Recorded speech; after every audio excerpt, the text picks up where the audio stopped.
Programme.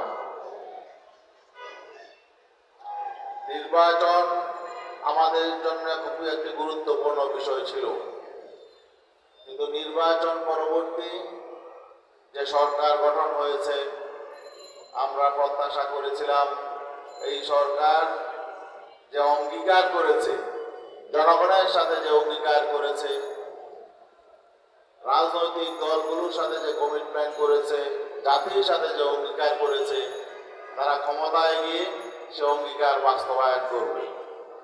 কিন্তু গতকালকে সরকারের গুরুত্বপূর্ণ ব্যক্তি মাননীয় স্বরাষ্ট্রমন্ত্রী জাতীয় পার্লামেন্টে যেই বক্তব্য দিলেন, যে বিবৃতি দিলেন, এতে এই সরকারের কোনো অঙ্গীকারের প্রতি আমাদের আর কোনো আস্থা নাই।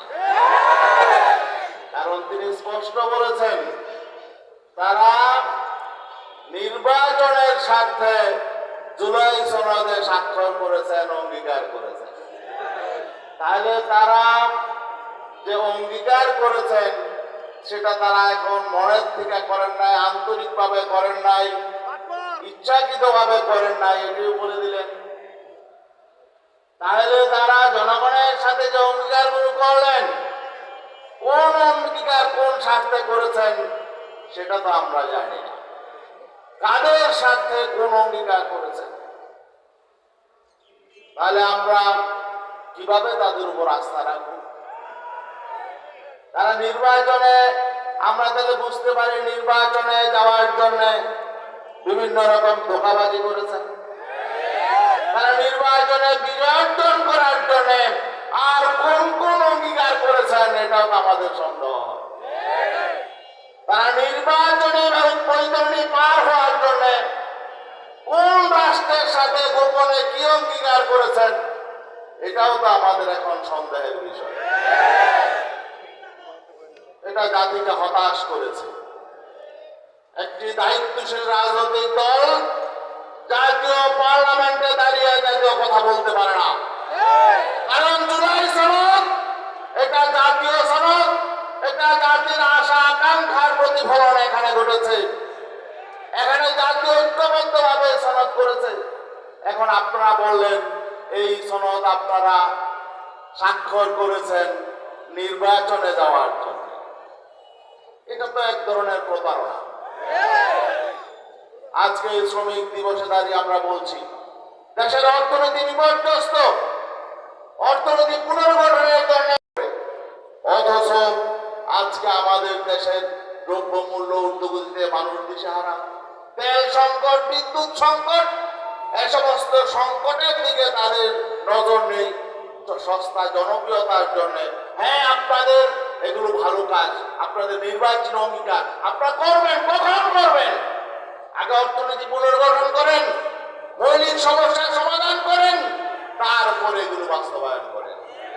এখন শ্রমিকদেরও জিজ্ঞেস করা দরকার শ্রমিকরা কি অন্যায় করবে, তাদের কাজ কোথায়? আপনাদের কার্ড লাগবে না, কার্ডের প্রয়োজন নেই। আপনারা শ্রমিকরা যাতে নিরাপদে, তারা যাতে তাদের চাকরি বাকরি ব্যবসা বাণিজ্য এগুলো করতে পারে সেই ব্যবস্থা করুন। দ্রব্যমূল্য নিয়ন্ত্রণে আনুন এবং দেশে অন্যান্য সকল পেশাজীবী এবং অন্যান্য সকল সেক্টরের জন্য স্পেশালাইজড বিভিন্ন ব্যবস্থা আছে। আর্মিদের জন্য, পুলিশের জন্য, বিজিবির জন্য, সরকারি চাকরিজীবীদের জন্য, তাদের সন্তানদের জন্য আলাদা মেডিকেল কলেজ আছে, চিকিৎসার ব্যবস্থা আছে, তাদের সন্তান যদি স্কুল নাই। এই জন্য শ্রমজীবী মানুষকে ঐক্যবদ্ধ হতে হবে, অধিকার আদায়ের জন্য লড়াই করতে হবে, সংগ্রাম করতে হবে এবং আমাদের দেশ নিয়ে কেউ যাতে ছিনিমিনি খেলতে না পারে, আমাদের সঙ্গে যদি কেউ প্রতারণা করতে না পারে, আমাদেরকে আবার ঐক্যবদ্ধ হতে হবে। এই শাইখে চরমরায় নেতৃত্বে কিন্তু আমরা এই অভ্যুত্থানে আমরা রাজপথে ছিলাম। এই জুলাই অভ্যুত্থানে ইসলামী আন্দোলন নেতৃত্ব দিয়েছে, কিন্তু আজকে সেই অভ্যুত্থানের ফসল কোনো পথ নাই। অনেক ইসলামী সংগঠন নিজেদেরকে ইসলামী সংগঠন দাবি করে, ইসলামের কথা উচ্চারণ করতে তারা নিজেদেরকে লজ্জা বোধ করে,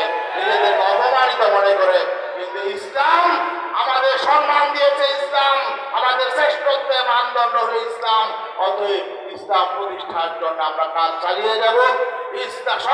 ইসলাম সকল শ্রেণী পেশার মানুষের অধিকার দিয়েছে, শ্রমজীবী পেশাজীবী সকল প্রকার মানুষের অধিকার দিয়েছে।